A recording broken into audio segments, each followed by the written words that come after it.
আসসালামু আলাইকুম। আজ সোমবার ৯ চৈত্র, ৩রা শাওয়াল, ২৩শে মার্চ। বাংলাদেশ বেতার সিলেট সংবাদ পড়ছি প্রিয়াঙ্কা রায়।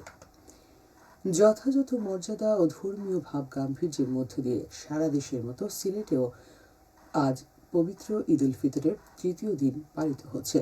দীর্ঘ এক মাস সিয়াম সাধনার পর ধর্মীয় আবহ ও আনন্দ উদ্দীপনার মধ্য দিয়ে ঈদ উল ফিতরের আনন্দে মেতেছে মুসলিম সম্প্রদায়। ঈদের আমেজ বইছে সিলেটের সর্বত্র।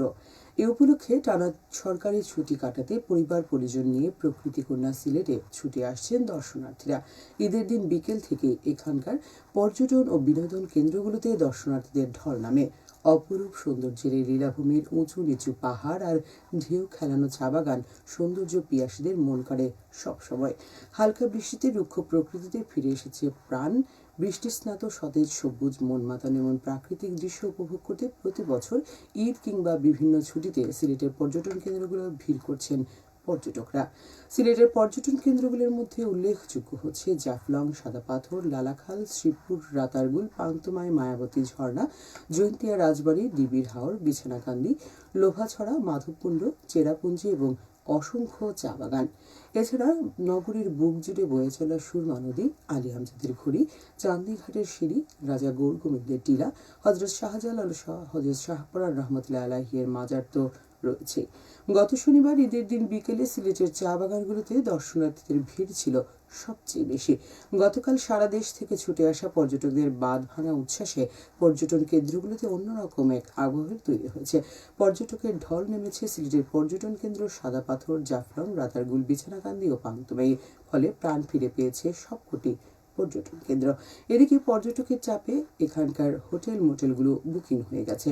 ব্যস্ততা দেখা দিয়েছে রেস্টুরেন্টগুলোতেও। বিপুল সংখ্যক লোক সমাগমে খুশি স্থানীয় ব্যবসায়ীরা বলেছেন, এবার অন্যান্য ঈদের তুলনায় পর্যটকের সংখ্যা বেড়েছে। ঈদের দিন থেকে লোকজন বেড়াতে আসছেন, এতে ভালো বেচাকেনা হচ্ছে। পর্যটকদের নিরাপত্তা দিতে ট্যুরিস্ট পুলিশ, থানা পুলিশ ও বিজিবির সদস্যরা কাজ করে যাচ্ছে। এদিকে ঈদের ছুটিতে মৌলভীবাজার জেলার বিভিন্ন উপজেলার দর্শনীয় স্থানগুলো এখন হাজার হাজার পর্যটকের পদচারণায় মুখরিত। ঈদের আনন্দ উপভোগ করতে পরিবার পরিজন নিয়ে ঘুরে বেড়ানোর জন্য সপ্তাহ দিন আগেই ৩-৪ দিনের জন্য জেলার সকল হোটেল, রিসোর্ট, কটেজ ও গেস্ট হাউসগুলো শতভাগ অগ্রিম বুকিং হয়ে গেছে। এছাড়া পরবর্তী বুকিং প্রক্রিয়া অব্যাহত রয়েছে। চা বাগান, হাওড়, পাহাড় ও টিলা বেষ্টিত এই জেলার মনোমুগ্ধকর প্রাকৃতিক সৌন্দর্য এবং সমৃদ্ধ জীববৈচিত্র্যের কারণে এই অঞ্চল দেশি বিদেশি পর্যটকের কাছে অত্যন্ত জনপ্রিয়। প্রায় ১৩১টি পর্যটন স্পট বেষ্টিত এই জেলার সৌন্দর্য উপভোগ করতে বাড়ি না গিয়ে দেশের বিভিন্ন অঞ্চল থেকে অর্ধলক্ষাধিক ভ্রমণ পিপাসু চাঁদ রাতে দুদিন আগে মৌলভীবাজারের বিভিন্ন এলাকায় ছুটে আসেন। এবার ঈদ উল ফিতরে সারা দেশের প্রায় ৫ লক্ষাধিক পর্যটকের সমাগম ঘটবে এমনটাই প্রত্যাশা জেলা প্রশাসন ও পর্যটন পুলিশের। দীর্ঘদিন পর জেলার পর্যটন খাত আবার ঘুরে দাঁড়াচ্ছে দেখে সব পর্যটন সংশ্লিষ্ট ব্যবসায়ীরা দারুণ খুশি। পর্যটকদের নিরাপত্তা দিতে পর্যটন পুলিশের পাশাপাশি আইন শৃঙ্খলা রক্ষাকারী বাহিনী ও প্রশাসনের পক্ষ থেকে নেওয়া হয়েছে বাড়তি নিরাপত্তা ব্যবস্থা। পবিত্র ঈদ উল ফিতর উপলক্ষে হবিগঞ্জের চুনারঘাট উপজেলার সাতছড়ি জাতীয় উদ্যানে সারা দেশ থেকে পর্যটকের ঢল নেমেছে। তারা উদ্যানে প্রাকৃতিক পরিবেশ উপভোগ করে মুগ্ধ হচ্ছেন। পর্যটকের এই ঢল আরো কয়েকদিন থাকবে বলে মনে করছে উদ্যান কর্তৃপক্ষ। উদ্যানের ভেতরে রয়েছে অন্তত ২৪টি আদিবাসী পরিবারের বসবাস, রয়েছে বন বিভাগের লোকজন। পর্যটকদের জন্য চালু আছে প্রজাপতি বাগান, ওয়াচ টাওয়ার, হাঁটার ট্রেল, খাবার হোটেল, রেস্ট হাউস, মসজিদ, রাজ্যাপনের জন্য স্টুডেন্ট ডরমিটরি। উদ্যানে ২ শতাধিক প্রজাতির উদ্ভিদের মধ্যে শাল, সেগুন, আগর, গর্জন, চাপালিশ, পাম, মেহগনি, কৃষ্ণচূড়া, ডুমুর, জামরুল, সিধাজারুল, আওয়াল, মালিকাস, আকাশমণি, বাঁশ, বেত উল্লেখযোগ্য। ১৯৭ প্রজাতির জীবজন্তুর মধ্যে প্রায় ২৪ প্রজাতির স্তন্যপায়ী, ১৮ প্রজাতির সরীসৃপ এবং ৬ প্রজাতির উভচর। আরও রয়েছে প্রায় ২০০ প্রজাতির পাখি। রয়েছে লজ্জাপতি বানর, মুখ পোড়া হনুমান, উল্লুক, ভাল্লুক, চশমা পড়া হনুমান, শিয়াল, কুলু বানর, মেছোবাঘ, মায়া হরিণের বিচরণ। সরীসৃপের মধ্যে আছে নানা জাতের সাপ, কাউ ধনেশ, বনমোরগ, লাল মাথার ড্রাগন, কাঠঠোকরা, ময়না, ভীমরাজ, শ্যামা, ঝুঁটিপাঙা, শালিক, হলদে পাখি, টিয়া প্রভৃতির আবাসস্থল হল দেশের জাতীয় এই উদ্যান।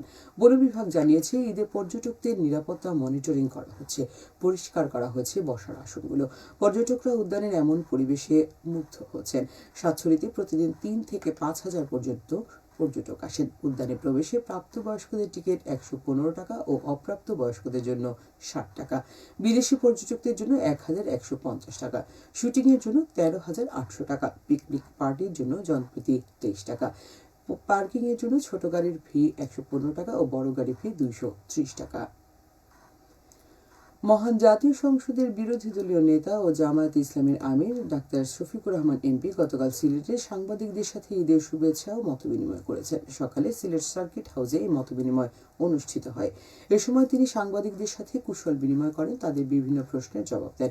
মতবিনিময়কালে ডাক্তার শফিক বলেন, একসময় রাজনীতিবিদদের নাম শুনলে মানুষ ভিন্ন এক শ্রদ্ধার জায়গা থেকে তাদের মনে করত, কিন্তু রাজনীতিবিদরা তাদের কর্মকাণ্ডের কারণে সেই শ্রদ্ধার জায়গা হারিয়ে ফেলেছেন। যখন রাজনীতিবিদের কথার সাথে কাজের মিল পাওয়া যায় না, তখন মানুষের মনে তা নিয়ে কেবল অশ্রদ্ধা তৈরি হয় না, ক্ষোভও তৈরি হয়। রাজনৈতিক প্রতিষ্ঠান যতক্ষণ পর্যন্ত কথায় ও কাজে মিল রেখে জাতিকে আস্থায় নিতে না পারবে, ততক্ষণ পর্যন্ত একটি ভালো জাতি গঠন করতে পারবে না। তিনি বলেন, এই জায়গা তৈরি করার মৌলিক দায়িত্ব রাজনীতিবিদদের, আর তাদের জায়গায় রেখে সঠিক পথে চালানোর কাজ সাংবাদিকদের। সবশেষে আবহাওয়া। আজ বেলা 1টা পর্যন্ত পূর্বাভাসে বলা হয়েছে, সিলেট সহ পার্শ্ববর্তী এলাকার জন্য আজ কোনো সতর্কবাণী নেই এবং কোনো সংকেত দেখাতে হবে না। সিলেটে সূর্যোদয় হচ্ছে 5:51 এবং সূর্য অস্ত যাবে সন্ধ্যে 6:04। সংবাদ শেষ হলো। আমাদের পরবর্তী স্থানীয় সংবাদ প্রচারিত হবে দুপুর 1:05।